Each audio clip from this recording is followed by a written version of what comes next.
आपका सवाल क्या है? आपने कहा कि जेपीसी का जो रिपोर्ट है उसके अनुसार वक्त पर कंट्रोल होगा, लेकिन हम 1 इंच जमीन नहीं देंगे, चाहे दरगाह हो या मस्जिद। देखिए, जो फाइनल रिपोर्ट दी गई है और जो बीजेपी के एमपीज ने जो अमेंडमेंट्स दिए, जो उनकी न्यूमेरिकल स्ट्रेंथ के ऊपर उन्होंने उसको पास करवा लिया, और अपोजिशन ने जो अमेंडमेंट्स दिए उसको हम लोग पास नहीं करवा सके क्योंकि हमारे पास स्ट्रेंथ नहीं थी। सच्चाई ये है कि पहले तो आप ये जानिए कि वक्फ बोर्ड जो है वो मुसलमानों के उन प्रॉपर्टीज़ के लिए है जिसको हमारे बुजुर्गों ने दान दिया था, अपनी प्रॉपर्टी को दान दिया अल्लाह के नाम पर।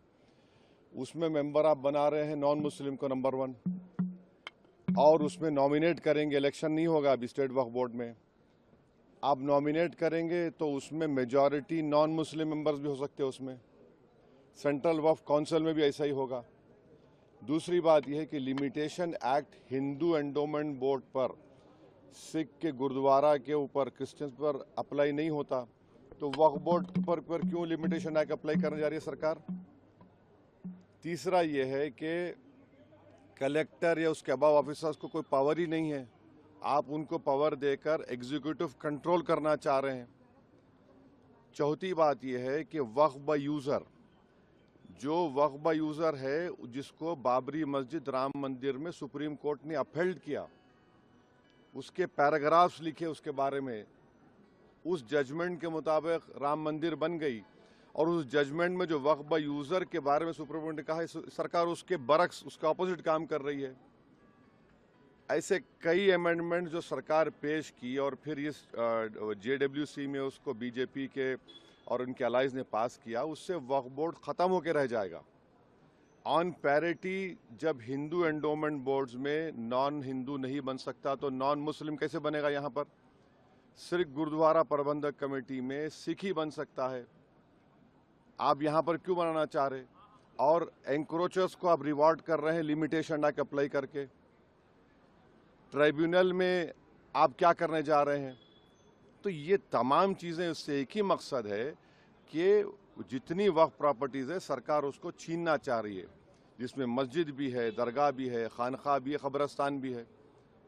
अब ये एक अमेंडमेंट जो इन्होंने अपनी स्ट्रेंथ पर पास करवा लिया, इस फाइनल रिपोर्ट में आप देखिए क्या कहते हैं, वक्फ यूज़र में अगर वो डिस्प्यूटेड प्रॉपर्टी होगी या गवर्नमेंट प्रॉपर्टी होगी तो वक्फ यूज़र नहीं होगा। मैं आपको एक एग्जांपल दे रहा हूँ, सच्चर कमेटी जाकर पढ़िए, जिसमें सच्चर कमेटी ने कहा कि दिल्ली में 123 ऐसे प्रॉपर्टीज है जो सरकार के कब्जे में है। ने कहा वक्फ प्रॉपर्टी है, सरकार के कब्जे में, उसकी 2008 में लागत 3000 करोड़ बताई गई। पार्लियामेंट के सामने की मस्जिद को गवर्नमेंट बोलती गवर्नमेंट की है, सामने है ना पार्लियामेंट सामने की, वहां के इमाम साहब MP हैं, उसका कोर्ट में केस चल रहा है, तो सरकार बोली हमारी प्रॉपर्टी हो गई। कैसे होगा बताइए आप? ये ऐसे कई एग्जाम्पल्स दे रहे हैं। आप इवैक्यू प्रॉपर्टी खत्म कर रहे हैं, इवैक्यू प्रॉपर्टी अलग है, इवैक्यू बाय वक्फ अलग है। पंजाब में हजारों एकड़ इवैक्यू प्रॉपर्टी जिससे रेवेन्यू आता है उसको खत्म कर रहे हैं आप, तो उससे फायदा किसको हो रहा है? सिर्फ नफरत की बुनियाद पर मुसलमानों की प्रॉपर्टीज को वक्फ की प्रॉपर्टीज छीनने के लिए। और एक बात समझिए, ये वक्फ की जो प्रॉपर्टीज है वो हमारे लिए एक वर्शिप है।